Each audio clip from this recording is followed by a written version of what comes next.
Hello and welcome to this video about each of the new constituencies. In this video we're going to look at one of the new constituencies in London. In this short video we will look at the details on the new constituency, how this new one is formed, the previous results, the 2019 results, current candidates, and make predictions with different levels of how bad of a day it might be for the Conservatives. Please comment below for anything you'd like to see and subscribe to our channel to see new updates that we'll do and discussion videos as the election gets closer. There are lots of changes with boundaries in the next election, so we're going to give a quick overview of how the boundaries are changing and how it's going to affect each seat. Only 65 seats, or 10% of the seats, are staying the same, so here we're going to compare how the new seat compares to the main one that is replacing. There are some huge changes, such as the City of Chester, which now has 2 seats, but some seats are being completely dissolved, with populations moved to neighbouring seats. So why are the boundaries changing? Every so often there are boundary changes to represent the current population movements. Some of them are based on land without any population, and some of them are just because of population, for example new housing estates. 2021 was the census year, which has helped inform these changes. The last major change in the boundaries was 2010. Now let's look at some of the details about the constituency. There are 8 regions in England, with Scotland, Wales and Northern Ireland on a country basis. There are 32 seats in Wales, 57 in Scotland, 18 in Northern Ireland and an average of 60 in each of the English regions. The population can vary hugely. The highest is nearly 152,000, which is in Birmingham Ladywood, while the lowest is less than 27,000, which is in the Western Isles of Scotland, which also has the lowest electorate at 21,000. The average population is 103,000 and the average electorate is 73,000.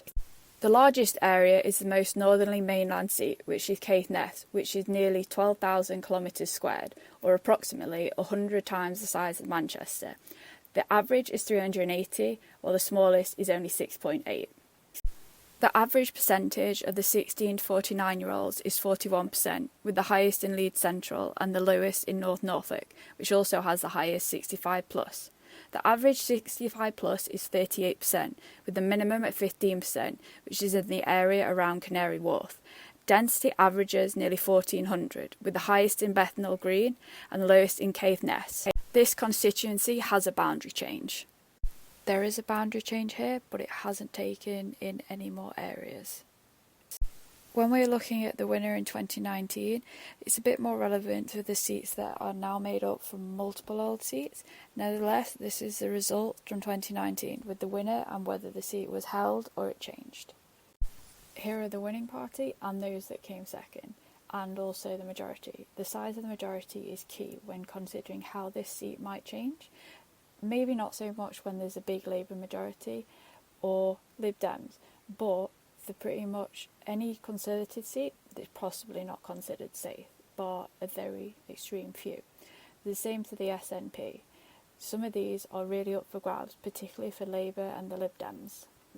Here we see the vote share at the last 4 elections for the 5 main parties in England: the Conservatives, Labour, Lib Dem, Green and a combination of Brexit or UKIP. The Brexit UKIP vote was distorted in some constituencies in 2019 because if they were held by the Conservatives in 2017, they didn't stand against them.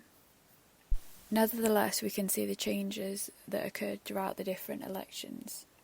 This is a list of candidates that are on the ballot paper for this constituency. This is now a finalised list as the deadline to register as a candidate has passed.